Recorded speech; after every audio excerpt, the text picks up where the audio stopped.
नमस्कार दोस्तों। जैसा कि आपने देखा है कि हम क्षितिज भाग 2 हिंदी की एक श्रृंखला लेकर के आपके सामने आए हैं, जिसमें हमने सूरदास के पद को डिटेल में आपको समझाया। अब हम शुरू करने जा रहे हैं राम लक्ष्मण परशुराम संवाद, जिसमें हम डिटेल में पढ़ेंगे कि किस तरीके से राम, लक्ष्मण और परशुराम के बीच संवाद होता है सीता स्वयंवर में। पूरी बातें पढ़ेंगे, डिटेल में पढ़ेंगे। गोस्वामी तुलसीदास जी के द्वारा जो एक रामचरितमानस लिखा गया है, उसमें किस तरीके से उन्होंने इसके बारे में पूरी बात की है, वो हम पढ़ेंगे। चलिए आइए देखते हैं कि क्या लिखा है राम लक्ष्मण परशुराम संवाद में गोस्वामी तुलसीदास जी ने, जो कि लिखा गया है गोस्वामी तुलसीदास के द्वारा। यहाँ पे आपको एक पीपीटी दिखाई दे रही है। इसको ध्यान से देखना है। मैं जो-जो बातें आपको बताऊँगा वो बोल्ड पॉइंट ऑफ व्यू से बहुत ही इम्पोर्टेंट होगा। उसको आपको याद करना है, कंठस्थ करना है और बहुत ही अच्छी तरीके से समझना है, क्योंकि हमें शत प्रतिशत अंक प्राप्त करने हैं बोर्ड एग्ज़ाम में। इसलिए हम किसी भी एक चैप्टर्स को कम या ज़्यादा नहीं मान सकते हैं। बहुत ही इम्पोर्टेंट चैप्टर है, सेकंड चैप्टर है ये, राम लक्ष्मण परशुराम संवाद, ठीक है? तो आप यहाँ देखिए, ये राम, लक्ष्मण, परशुराम और संवाद, मतलब कि यहाँ 4 शब्द जो आपको दिखाई दे रहे हैं, भगवान राम, लक्ष्मण, उनके छोटे भाई अनुज और परशुराम, ठीक है? भगवान परशुराम के बीच का एक डायलॉग है ना? एक संवाद है। आपको बहुत ध्यान से समझना है। वैसे कई जगह पे क्वेश्चन पूछता है कि बताइए डायलॉग किसका है और ये बात किसने कही है, ठीक है? तो आपको एक बात ध्यान रखना है कि जब हम पढ़ते समय इस बात को बताएँगे कि सबसे इम्पोर्टेंट इस बात का ध्यान रखना है कि कौन-सा संवाद किसके द्वारा कहा गया है। ये मैं आपको शुरुआत में बता देता हूँ, केवल भगवान राम के द्वारा एक संवाद कहा गया है, जो कि शुरू में है और 2 लाइनों में है, ठीक है? उसके बाद सारे संवाद लक्ष्मण और परशुराम के बीच के हैं, ठीक है? तो जैसे-जैसे हम इसको पढ़ते जाएँगे और देखते जाएँगे और मैं आपको बताता जाऊँगा, आप चाहें तो इसपे नोट्स भी बनाते जाइए, ये आपके लिए फ़ायदेमंद होगा। तो देखिए, सबसे पहले सबसे बेसिक बात, ये आपको दिखाई दे रहे हैं गोस्वामी तुलसीदास, और ये जो एक समरी है कि यह अंश रामचरितमानस के बाल्यकांड से लिया गया है, सीता स्वयंवर का है, मैंने अभी आपको बताया भी। राम के द्वारा शिव धनुष भंग करने के बाद मुनि परशुराम को जब यह समाचार मिलता है तो वो क्रोधित होकर के वहाँ पे आते हैं, शिव धनुष को खंडित देख कर और ज़्यादा गुस्से में हो जाते हैं। राम के विनय और विश्वामित्र के समझाने पर तथा राम की शक्ति की परीक्षा लेकर के अंततः उनका गुस्सा शांत होता है, ठीक है? इस बीच राम, लक्ष्मण, परशुराम के बीच जो संवाद हुआ, जो बातचीत हुई, उस प्रसंग को यहाँ पे प्रस्तुत किया गया है। परशुराम के क्रोध भरे वाक्यों का उत्तर लक्ष्मण ने व्यंग्य के माध्यम से दिया है, ठीक है? तो इस बात को रट करके रखना है आपको कि लक्ष्मण ने बहुत सी जगह पे उसको व्यंग्य के माध्यम से उसका जवाब दिया है। इस प्रसंग की विशेषता है कि लक्ष्मण की वीर रस से पगी व्यंग्योक्ति और व्यंजना शैली की सरस अभिव्यक्ति, ये बड़ा इंपॉर्टेंट है। ध्यान रखिएगा, आपको वीर रस की इसमें प्रधानता आपको मिलेगी। इस पूरे पाठ में वीर रस की प्रधानता मिलेगी, ठीक है?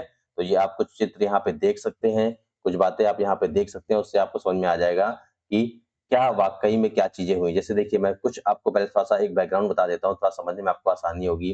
ये भगवान राम हैं, भगवान राम ने धनुष तोड़ा, ठीक है? और धनुष तोड़ने के बाद धनुष टूट गया उनसे गलती से, उसके बाद यहाँ पे है परशुराम, आपको दिखाई दे रहे हैं इस चित्र में। परशुराम का ये आपको दिख रहा होगा यहाँ पे, ये वाला उनका परशु, और ये गोस्वामी तुलसीदास, बाकी ये पूरी सभा, जनक, सीता स्वयंवर, सीता जी हैं यहाँ पे, ठीक है? तो ये सारी चीज़ें आपको दिख रही होंगी। तो अब देखिए, आइए शुरू करते हैं। राम लक्ष्मण परशुराम संवाद, बताया है कि ये संवाद राम, लक्ष्मण, परशुराम के बीच में है, ठीक है? संवाद आपको पता होगा, आपने संवाद पढ़ा भी हुआ है। 2 या 2 से अधिक लोगों के बीच की बातचीत को हम संवाद कहते हैं। डायलॉग राइटिंग आपने इंग्लिश में भी सुना होगा। देखिए क्या कहते हैं, कितनी मार्मिक बात कहते हैं। नाथ शंभु धनु भंज निहारा, होइहै कोहू एक दास तुम्हारा, ठीक है? कितनी बड़ी बात कहते हैं कि जब परशुराम ने सवाल पूछा कि जरा बताओ कि किसने शिव का धनुष तोड़ा है? किसने शिव के धनुष को तोड़ा हुआ है? ये धनुष जो टूट गया है, ये आखिरकार किसने तोड़ा है?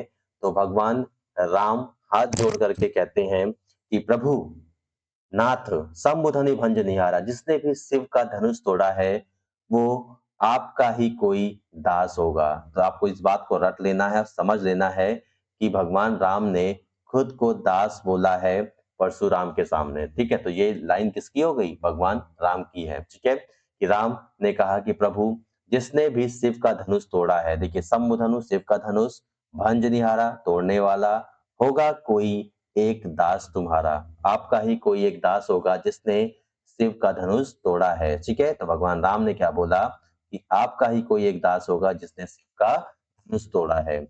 आयेसु कह किय इन मोही, सुनी रिसाई बोले मुनि को ही। ठीक है, आज्ञा दीजिए मैं क्या कर सकता हूँ, आज्ञा मुझे दीजिए कि मैं क्या करूं। यह सुनकर गुस्से में आकर मुनि कहते हैं। ठीक है ना, सुनकर गुस्से में बोलते हैं, वो भी कौन से मुनि? क्रोधी मुनि। कोही मतलब यहाँ पे क्रोधी हैं। क्या कहते हैं? सेवक सो जो करे सेवकाई, अरि करनी करी करिए लड़ाई। ठीक है, राम ध्यान से सुनिए इस बात को कि सेवक वो होता है, दास वो होता है, सर्वेंट वो होता है, और जो जो सेवा का काम करे, जो सेवा का काम करता है वही ही सेवक कहलाता है, वही ही दास कहलाता है। और जब भी कभी अति करनी मतलब कि दुश्मन का काम करने वाला हमेशा क्या कराएगा? वो हमेशा लड़ाई ही कराएगा। इस बात को आपको समझना है। ठीक है, तो दुश्मन का काम करने वाला, दुश्मनी का काम करने वाला हमेशा क्या कराता है? लड़ाई कराता है। तो आप एक बार फिर से सुनिए, समझिए इस बात को किस तरीके से कि परशुराम ने कहा कि किसने शिव का धनुष तोड़ा है। भगवान राम बहुत ही विनम्र होकर के कहते हैं कि प्रभु जिसने भी शिव का धनुष तोड़ा है वो आपका ही कोई एक दास होगा। ये बात आप सबको समझ में आ गई कि जिसने भी शिव का धनुष तोड़ा है, नाथ शंभु धनु भंज निहारा, होई है को एक दास तुम्हारा। जिसने भी शिव का धनुष तोड़ा है वो आपका ही एक दास है। आयुष कह कि किन मोही। ठीक है, आज्ञा दीजिए मुझे क्या करना है।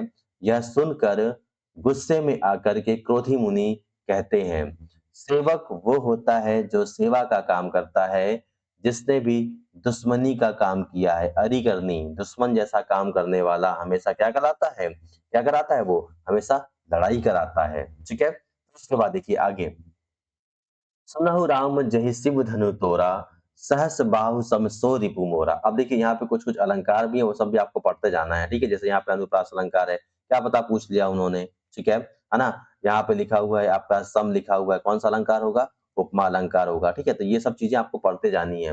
अच्छा, एक बात और ध्यान रखिएगा कि जब ये चैप्टर खत्म होगा तो हम कोशिश करेंगे कि सीबीएसई 2024 और 25 के क्वेश्चन जो सीबीएसई में पूछे गए हैं उन्हें भी यहीं पे सॉल्व करेंगे हम। ठीक है, तो वो भी आप देख पाएंगे। सुनो राम जिसने भी शिव का धनुष तोड़ा है, वह सहस्त्र बाहु के समान मेरा शत्रु है। रिपु मतलब शत्रु है। जिसने भी शिव का धनुष तोड़ा है, सुनहु सुनो राम, जेहि जिसने शिव धनुष तोड़ा, वह सहस्त्र बाहु की पिक्चर यहाँ पे मैंने लगा रखी है, ये देखिए आपको पिक्चर दिख रही है सहस्त्र बाहु की। ठीक है, वह सहस्त्र बाहु के समान मेरा शत्रु है। सो बिलगाव बिहाई समाजा, न त मारे जहिये सब राजा। और उसे इस समाज से, समाज मतलब कि यहाँ जितने लोग खड़े हुए हैं, यहाँ जितने लोग भी हैं, ठीक है, जितने भी राजा महाराजा हैं, उन समाज से उसको अलग होकर के खड़े हो जाना है, बिल्कुल अलग होकर खड़े हो जाना है, नहीं तो सारे राजा मारे जाएंगे। ठीक है, न त मारे जइहें सब राजा, नहीं तो सारे राजा मारे जाएंगे। ठीक है, उस इंसान को, उस व्यक्ति को जिसने भी ये शिव का धनुष तोड़ा है, उसे इस समाज को छोड़कर सामने आ जाना चाहिए, नहीं तो सारे राजा मार दिए जाएंगे। ठीक है भाई, देखिए ऑप्शन क्या है, अगर मान लीजिए जिसने भी शिव का धनुष तोड़ा है वो निकल के सामने नहीं आ रहा है, तो सबसे अच्छी बात है जो भी स्वयंवर में पहुंचे हुए हैं, जितने लोग भी राजा आए हुए हैं स्वयंवर में, उन सबको मार देना है। और मारते ही क्या हो जाएगा, उनका जो प्रतिज्ञा है, उनकी जो बातें हैं वो पूरी हो जाएंगी। ठीक है, तो आगे देखिए, सुनि मुनि वचन लखन मुस्काने। अब देखिए अभी तक का जो आपने संवाद पढ़ा उसमें केवल राम के एक लाइन है और छोटी सी लाइन थी। ठीक है, क्या कहा उन्होंने कि जिसने भी शिव का धनुष तोड़ा है वो पक्के तौर पे आपका कोई दास होगा। आज्ञा दीजिए मुझे, आज्ञा करिए मुझे कि मुझे क्या करना है। ठीक है ना, उसके बाद से लेकर के पूरा अंत तक की लाइन बोली है परशुराम ने। अब यहाँ पे देखिए लखन लक्ष्मण, सुनकर मुनि के वचन सुनकर लक्ष्मण मुस्कुराते हैं और बोलते हैं, परशु धारण करने वाले को अपमान करते हुए, ठीक है? अवमाने, अपमान करते हुए परशु धारण किए हुए जो हैं परशुराम, उनको बोलते हैं और क्या बोलते हैं? देखिए, "बहु धनुहि तोरि ललकाई, कभी कबहु न असी रीस कीन्ह गोसाई।" ठीक है? बहुत धनुष तोड़ा है हमने, धनुहि मतलब एक छोटा धनुष, आप यहाँ पे देख सकते हैं, इसका पिक्चर देख सकते हैं, ठीक है ना? या तो ये पिक्चर देखिए, ये तो शिव जी का धनुष है पिनाका, ठीक है? ये तो शिव का धनुष, ये वाला नहीं, है ना? आप ये वाला पिक्चर देखिए कि बहुत सारे धनुष हमने बचपन में तोड़े हैं। तब कभी आपने हे गोसाई तब आपने कभी ऐसा गुस्सा नहीं किया, कभी भी ऐसे इस तरीके से आप गुस्से में नहीं आए। कबहु न असी, ऐसे ही रीस मतलब गुस्सा, कीन है गोसाई। आपने कभी भी तब गुस्सा ऐसा नहीं किया। हमने तो बचपन में बहुत सारे धनुष तोड़े हैं, ठीक है? यही धनु पर ममता किन की हेतु, सुनि रिसाई कह भृगुकुल केतु, ठीक है? क्या कहते हैं कि इसी धनुष पर मतलब कि इस धनुष पर ये जो धनुष है, ये जो शिव का धनुष है, इस पर इतनी मोहब्बत क्यों है, इतनी ममता, इतना प्यार किस कारण से है? कि हेतु, ठीक है?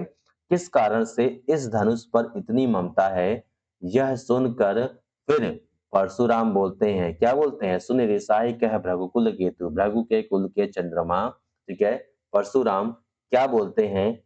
"रे नृप बालक काल बस, बोलत तो ही न संभार", ठीक है? हे राजा के पुत्र, हे राजा के बालक, हे राजा के बेटे, तुम काल के वश में हो। हे राजा के बेटे, तुम काल के वश में हो, इसलिए जो बोल रहे हो, संभल कर नहीं बोल रहे हो, ठीक है? ठीक है, बोलत तो ही न संभार, ठीक है? बोल रहे हो लेकिन संभल करके नहीं बोल रहे हो, ठीक है? फिर उसके बाद देखिए, धनु ही सम त्रिपुरारि धनु, धनु ही सम त्रिपुरारि धनु, विदित सकल संसार। ठीक है, अब यहाँ पे देखिए फिर सम आ गया। याद करिए मेरा जो अलंकार मैंने जो आपको पढ़ाया उसमें ट्रिक्स पढ़ाई हुई है अलंकार के बारे में, ठीक है? तो आप वहाँ पे जाके देख सकते हैं कि सम आ गया। अब सम कहाँ पे आएगा? सम किस अलंकार में आता है? सम किस अलंकार में आता है? तो आपने पढ़ा हुआ है कि सम हमेशा उपमा अलंकार में आता है। तो आपको यहाँ पे उपमा अलंकार का एक और एग्जाम्पल मिल गया, ठीक है? तो उन्होंने क्या बोला कि क्या एक छोटे धनुष के समान ही बराबर हो गया, है ना? ये जो शिव का धनुष है, ठीक है? धनु ही सम त्रिपुरारि धनु विदित सकल संसार। इसे पूरा संसार जानता है। विदित मतलब कि जानना, सकल मतलब कि सारा और संसार। जिसे सारा संसार जानता है, क्या उस भगवान शिव के त्रिपुरारी मतलब कि जो तीनों पुरों के राजा हैं, ठीक है? उनके धनुष के बराबर बोल दिया जाएगा? क्या छोटे धनुष के समान ही त्रिपुरारी का धनुष हो गया, जो पूरा संसार जानता है, ठीक है? फिर उसके बाद लक्ष्मण रिप्लाई देते हैं, "लखन कहा हँसी हमरे जाना, सुनहु देव सब धनुष समाना।" लक्ष्मण हँस करके फिर कहते हैं कि हमारे जानने में, हमारे जानकारी में सारे धनुष एक समान है। सुनहु देव, सुनो देव, है ना? हे प्रभु आप सुनिए, सब धनुष एक समान है हमारे जानने में। भाई क्षत्रिय हैं, उनको ये फ़र्क नहीं पड़ता है कि कौन किस टाइप का धनुष है, उनको फ़र्क ही नहीं पड़ता इस बारे में, है ना? ठीक है? तो लक्ष्मण कहते हैं कि देखिए, हमारे जानने में सारे धनुष एक समान है, इसमें कोई भी अंतर नहीं है। तो देखिए हमने अभी तक क्या पढ़ा, इसमें हम आपका रिवीजन कर देते हैं कि परशुराम जब आए, तो भगवान राम ने उनसे बोला कि हे प्रभु, हे नाथ, जिसने भी शिव का धनुष तोड़ा है, वो आपका कोई एक दास है। ठीक है? आज्ञा दीजिए कि मैं क्या करूँ, है ना?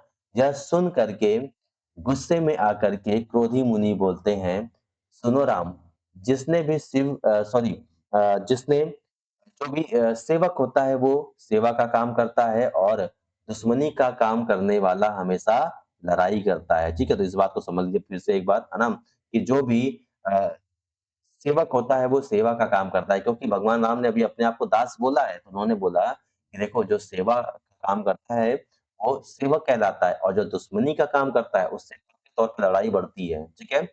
सुनो राम, जिसने भी शिव का धनुष तोड़ा है, वह सहस्त्रबाहु के समान मेरा दुश्मन है। सहस्त्रबाहु कहानी आपने सुनी है, जमदग्नि की कहानी सुनी होगी आपने, ठीक है ना? तो सहस्त्रबाहु के समान वो मेरा शत्रु है, मतलब कि उनका सबसे बड़ा शत्रु है, सबसे बड़ा शत्रु है वो, ठीक है? जिसने भी शिव का धनुष तोड़ा है, क्योंकि सबसे बड़ा शत्रु उनका कौन-सा था? सहस्त्रबाहु। उसके बाद वो इस समाज को छोड़ कर के अलग हो जाए, नहीं तो सारे राजा मारे जाएँगे, ठीक है? वो सबको मार देंगे और उनका बदला पूरा हो जाएगा। मतलब ये कि जो गलत हुआ है, जो धनुष टूटा हुआ है, ठीक है? यह सुनकर लक्ष्मण को रहा नहीं गया। यह सुनकर लक्ष्मण मुस्कुराकर बोलते हैं और परशु धारण करने वाले परशुराम का अपमान करते हुए बोलते हैं क्या कि हमने बचपन में बहुत सारी धनुषें तोड़ी हैं। तब कभी गोसाई हे गोसाई तब आपने कभी ऐसा गुस्सा नहीं किया। ठीक है? लक्ष्मण बोलते हैं सीधा है ना कि हमने बचपन में बहुत सारे धनुष तोड़े हैं, आपने तो कभी ऐसा गुस्सा नहीं किया। इस धनुष पर ऐसी कौन-सी ममता है आपकी? इस धनुष पे इतना प्यार क्यों है आपको? यह सुनकर रघु के कुल के केतु बोलते हैं कि हे बालक, तुम काल के वश में हो। इसलिए जो बोल रहे हो, वो संभल कर नहीं बोल रहे हो। क्या तुम्हें लगता है कि जितने भी धनुष हैं, छोटे-मोटे धनुष हैं, वो त्रिपुरारी के धनुष के समान हो जाएँगे? जिसे सारा संसार जानता है, जिसे सारा संसार जानता है और पहचानता है। इस पर लक्ष्मण बोलते हैं कि हँसकर बोलते हैं कि देखिए, सुनो देव, हमारे लिए सारे धनुष एक समान हैं, तो क्षत्रिय हमारे सारे धनुष एक समान हैं। ठीक है? तो यहाँ तक हमने पार्ट 1 कंप्लीट किया है, इसके बाद जल्द ही हमारा इसका पार्ट 2 आएगा, ठीक है? अगर आपको कोई बात समझ में नहीं आती तो आप कमेंट्स में ये बात बोल सकते हैं, हाँ, मैं उसका रिप्लाई दूँगा आपको। ध्यान रखना है कि अगर आपको एक बार में वीडियो समझ में नहीं आता है तो इसको 2 से 3 बार पढ़ें।